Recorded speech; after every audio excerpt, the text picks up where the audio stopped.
Hello and welcome. You watching a special broadcast of Republic Defence. As we come to an end of the Tri-Services Trishul, this exercise has highlighted the jointness of our services, one of its kind that has been carried out in the western side of our country. You've had multiple services basically coming together. In fact, you've had not just the Indian Armed Force, but you've also had the Border Security Force, the Coast Guard also participating in this Tri-Services exercise. Trishul was basically conducted by the Indian Navy as the lead service jointly with the Indian Army as well as the Indian Air Force starting early of November. This was after Operation Sindoor that we have seen this kind of an exercise that has been carried out. It was carried out by the Western Naval Commander of the Indian Navy along with the Southern Commander of the Indian Army and of course the Southwestern Command of the Indian Air Force as the principal participating formations. Now the exercise featured multiple simulations that was carried out, and of course, for the first time, you've had the Rudra Battalion also coming out in full display. What is it that the Indian Navy and the Indian Air Force really did in this particular exercise? We've shown you what the Army had to do. Tonight, on this special broadcast, we are focusing on the exercises that were carried out by the Indian Navy and the Indian Air Force. Over the golden sands near Jodhpur, the skies come alive. Elite special forces descend from Indian Air Force aircraft with precision, a para-drop like clockwork, every movement synchronized, every landing flawless. But hundreds of kilometers away on India's western coastline, another battlefield unfolds. The beaches of Porbandar have transformed into live combat zones, the stage for the Amphibious 2025, India's largest amphibious warfare exercise. India's largest tri-services exercise unfolds before the western coast of India. Right now at Porbandar, this is a strategic location where the Amphibious 2025, part of the Tri-Services exercise Trishul 2025, is folding live before my eyes. We will be seeing coastal warfare, landing drills, slithering operations, MiG-29K, carrier battle groups in full force and action. The INS Jalashwa parked right off the coast. We will be able to determine the force and might of all three forces. The Indian Army, Navy and Air Force in tandem will pull off this beautiful exercise today. What you're seeing is more than just a rehearsal. It is the real face of modern warfare. Heliborne troops, naval landings, real ammunition. Every branch of India's defence forces working as one. As dawn breaks, Seeking and Mi-17 helicopters roar overhead, executing sling operations to drop assault troops directly into the combat zone. Below them, BMP armoured vehicles deploy smoke screens, shrouding the coastline in a tactical fog. Behind me is the mighty BMP. This is a Russian-made troop transport provider. This is the workhorse of the Indian Army. It has been providing troop transportation and armour protection to our forces for decades now. This will be vital to our coastal landing exercises today. It will provide a smoke screen and will be the first on land as armour protection provided to the landing forces. Every frame here demonstrates one principle: jointness. A unified tri-services response where command, coordination and communication work as one seamless mechanism. At the center of the operations is INS Jalashwa, a 16,000-ton amphibious vessel. It's both the command and logistics hub. Capable of carrying 1,000 fully armed troops, 4 landing craft and 6 helicopters, it embodies India's amphibious warfare capability.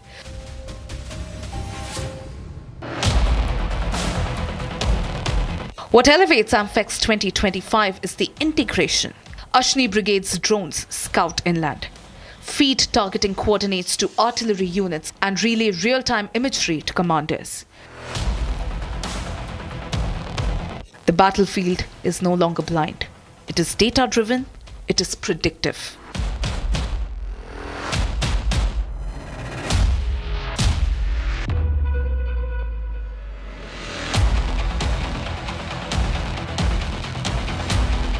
From the seas, India's most advanced warships reinforced the assault.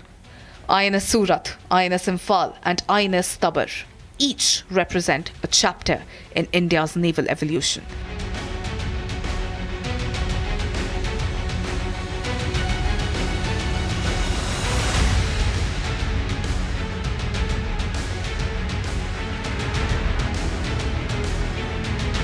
INS Surat, the destroyer, redefining maritime firepower.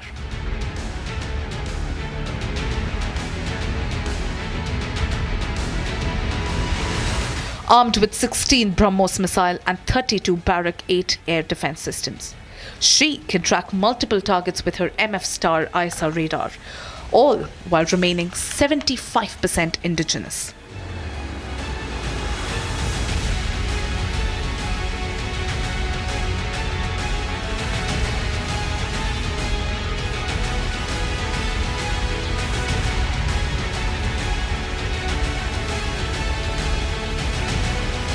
INS Imphal, India's pride from the northeast.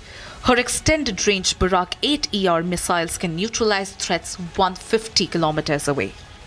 Built for endurance, equipped with NBC protection systems, she is capable of operating in contaminated or high threat zones.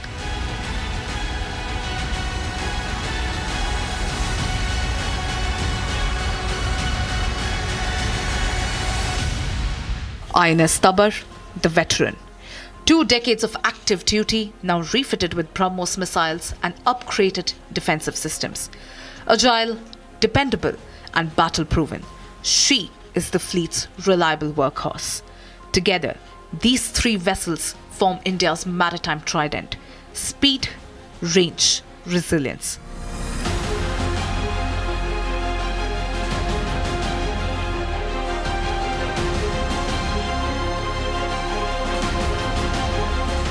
Over land, sea and the sky, the message is crystal clear. India's military readiness is not an aspiration. It is an operational reality.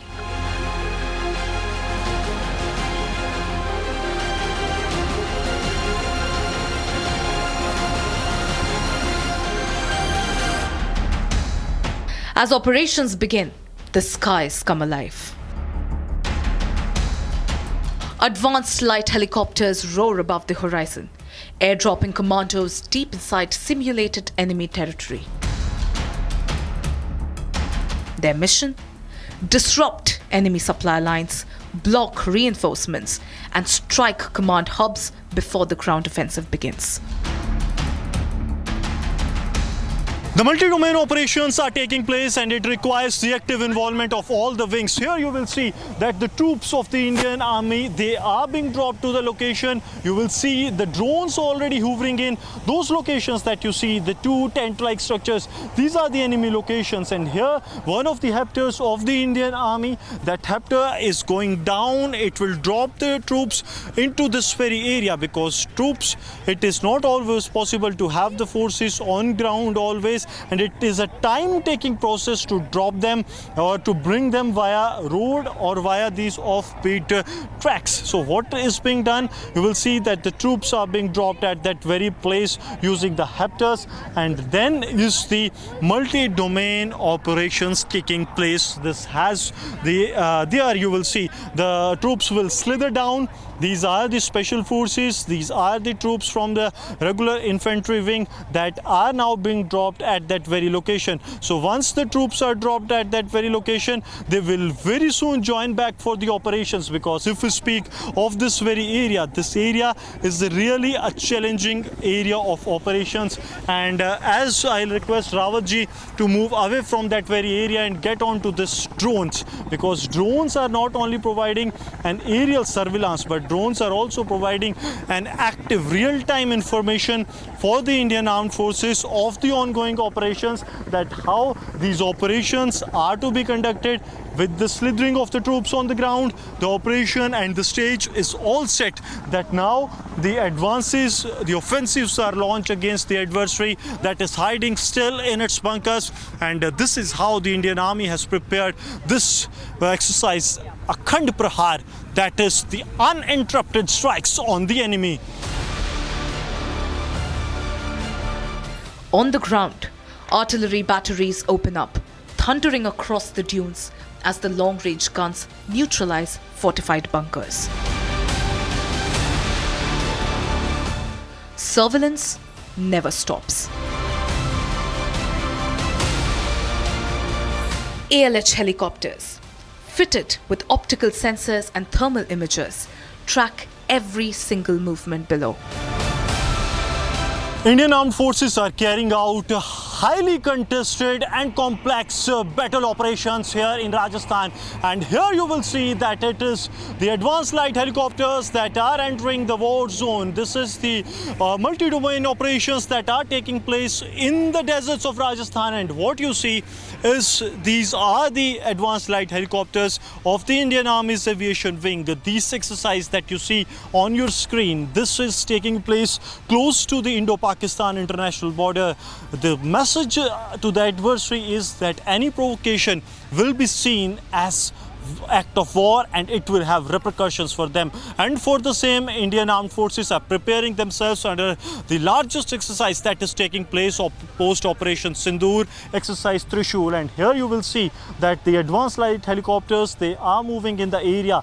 The location that they are crossing, they also have the deployment of the artillery 130 mm. These are the self-propelled guns that have already been stationed there to give adversary a befitting reply. Reason being that these are the highly contested and complex battle operations that usually take place in this area, because this area in the past has also seen the provocations from the adversary, and that's why this exercise is taking place in this general area of the Rajasthan's Jaisalmer, where it is not only a challenge to fight this, but the challenge is to survive. So braving all the odds, it's the Indian Army, it's the Indian Air Force and the Indian Navy when it comes to the maritime security zone. They are also ensuring that every nook and corner of the country is secure and attempt from the adversary is given a befitting reply. From the command posts, officers monitor live feeds, adjusting battlefield plans in real time. Above the battlefield, unmanned aerial vehicles sweep the sky. UAVs and rotary platforms coordinate to provide continuous surveillance, mapping out enemy patterns, transmitting live data to ground batteries, and enabling real-time targeting. As the skies stay active, T-90 Bhishma main battle tanks take charge on the ground. Advancing in formation, they crush enemy defenses in a full-scale simulated assault.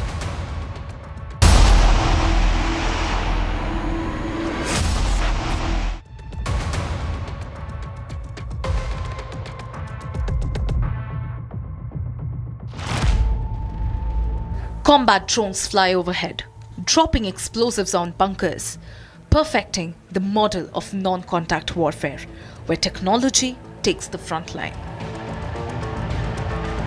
In the enemy's area, now the offensives have started. Here what we have is the tanks of the Indian Armed Forces, the Indian Army. They have already hitting ground. You will see in the visuals that the loud bangs that you hear, these are the tanks, the T-90 Bhishma tank that is known as the one of the main battle tanks of the Indian Armed Forces that has already started moving in the area. This tank has the capability that it can strike 5 kilometers in the enemy area, and once this 125 mm shell is fired from the tank, then it has the enemy completely decimated. On the other side, if Rawatji is in a position to show you the ridge line, you will see the troops are also advancing along with the tanks that are rolling on the ground. This is being done so that a coordinated effort, be it by the mechanized wing, by the artillery wing, by the air defense wing, and also the infantry wing. They are moving along with each other. So it is a shoulder-to-shoulder operation technique that is being adapted by the armed forces. Reason being that what we are witnessing is high intensity and complex operation. Here you will see that the drones are also taking now route. This I'll request Rawatji to, if we can pull off from that, and we can go to the drones that have been brought into the operations. These drones are to ensure that the view that we have is a multi-layered view of the situation that is taking place. And on the other hand, you will see that the helicopter also that has dropped the troops. Now it is the assault that is taking place. I'll request Rawatji to be on the visuals that 2 blasts have taken place at the enemy location. This is to ensure that the enemy's powers are curtailed at very start, with the troops yet to reach the spot. These are the long-range validations that are taking place. When the bombardment ends, infantry units move in. Trained for desert warfare, they advance behind the armor, breaching trenches, seizing enemy positions, and consolidating captured ground under artillery cover.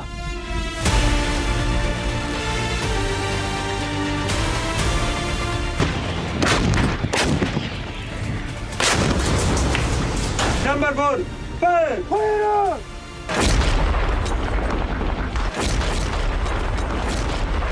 Now that we have seen that the drones have done their work, it is the ground troops that are hitting the ground. You will see that the infantry wings, they have also entered the area that is of the enemy. With the vehicles on the ground, every possible support is being extended, and now they are taking control of the hostile situation that is there. The enemy camps are being taken over. These are the rocket launchers. These are everything here. You will see that is on the mobility. Why it is being done? That first the assault has taken place. We saw the helicopters dropping the troops into the operation. Second, what we have seen, that the drones have swung into the action. Then it was the tanks including the T-90 Bhishma tank that got into the action, and we saw that the tanks have decimated the enemy's infrastructure that was there. Now the troops have entered this very area. You will see taking cover. Since this is an open area, it has to be very precise. It has to be very calculated operations that are taking place. And now as we speak, you will see loud bangs also taking place, but the infantry troops, they are also moving. You will see drones have also swung into the action. Why these drones? These drones are different from what we have seen earlier. Earlier the drones were dropping the explosives into the enemy area. But now what is happening, that these drones are carrying our own supplies. So this is a supply chain that these drones are providing. And also now inducted into the operation is the all-terrain vehicle that you will see. These ATVs are capable of moving into every possible domain. I'll request Rawatji to move to the ATVs that are moving. You will see how this is braving all these desert odds, all the challenges, the demographic and geographical challenges that it have. And now to the other side, to the drone. I'll request Rawatji, because the first drone has dropped, that is on the other side, and the drone that is here on the other side, that is also going to drop the consignment, because this consignment dropping is very important. It provides an assistance, and this is the payload that being dropped, and it will now be picked up by the troops on the ground and will be used for the operations. So this is how the every aspect and the every wing is contributing to these multi-domain operations, because these kind of high contested and complex operations are the one that actually test a force, and this is what the Indian Armed Forces are actually known for, that they have integrated this entire system, that is the jointness, Atmanirbharta and innovation, in such a manner that they can carry out the operations in any hostile situation like we are witnessing here. The tempo intensifies. Indian forces now launch a full-scale counter-offensive. Tank regiments, BMP infantry vehicles and artillery batteries move in unison across the Thar Desert. Their goal? Dominate before the adversary can regroup. Now is the time when the armed forces are carrying out the operations to completely flush out the enemy's location, and here you will see that first the advancement was of the T-90 tanks that are rolling on the ground, while on the very right I'll request Rawatji to move to this area, that these are the BMPs that help to move the forces into these operations in the such hostile situations and the places where we have seen that it is almost impossible for other vehicles to even fly on this. These BMPs are the actually real difference makers for the armed forces, because what we have seen that these operations requires the quick movement of the armed forces, and that too in such a manner that it leaves enemy with no chance to actually carry out any counter offensives. Right now the visuals that you are seeing are from the Jaisalmer. This is the place where the exercise Trishul is taking place, a major component that is exercise Akhand Prahar, the uninterrupted strikes. It is similar name to what we have seen on the 6th and 7th of May when India carried out the precision strikes on the terror bases of Pakistan, followed by the bases of the Pakistani armed forces that tried to target our main cities. And now you will see that this entire desert will have the presence of the first it was the tanks, and now is the BMP-2s that are moving in the area. This all is ensuring that these multi-domain operations are success, and that too at a time when we are witnessing that the adversary is trying every possible way to disrupt peace and to provoke India.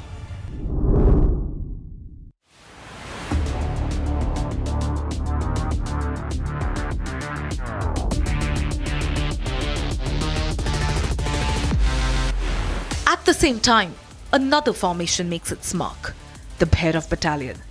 Deployed for the first time in a major integrated exercise, this future-ready commando unit operates under the Rudra Brigade. For the first time on the television, we are showing you the Bhairav Battalion. These are the Bhairav Commando Battalions of the Indian Army. These have been deployed in the western sector as part of the exercise Trishul that is taking place. I'll request Rawatji to come this way so that we can keep showing you the visuals. It is the Southern Army commander who's reviewing the exercise Trishul that is taking place, and this has the active involvement of these newly raised battalions. This is the Bhairav Battalion. On the shoulders that you will see that why they are special. They have the sophisticated weapon systems with them, and these are so sophisticated that they carry out the operation almost in line with the special forces of the Indian Army. These snipers that you see, they have been camouflaged in such a manner. I'll request Rawatji to come this way where the Southern Army commander.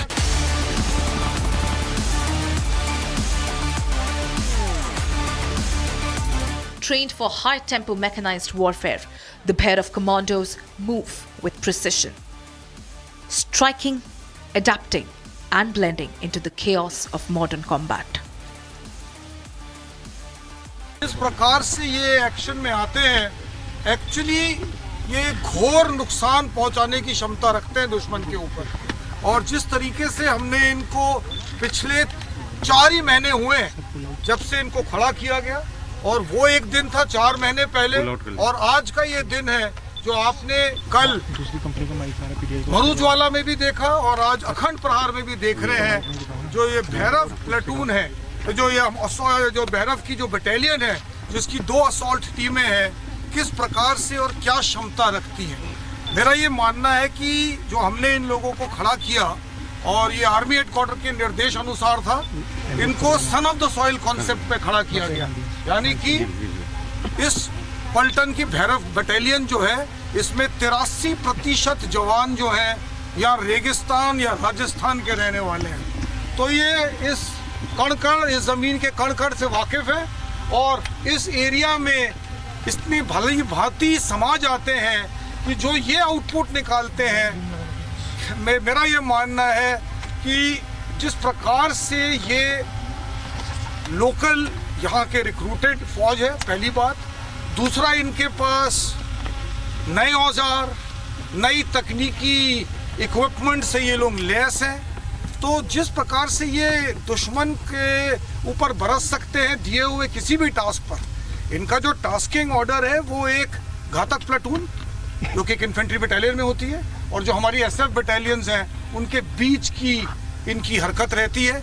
इनका तभी इनको light commando battalion का ओहदा दिया गया है और एक लाइट कमांडो बटालियन के चलते ये जो भैरव बटालियन है ये tactical level multi domain tasking कर सकती है। टैक्टिकल लेवल पर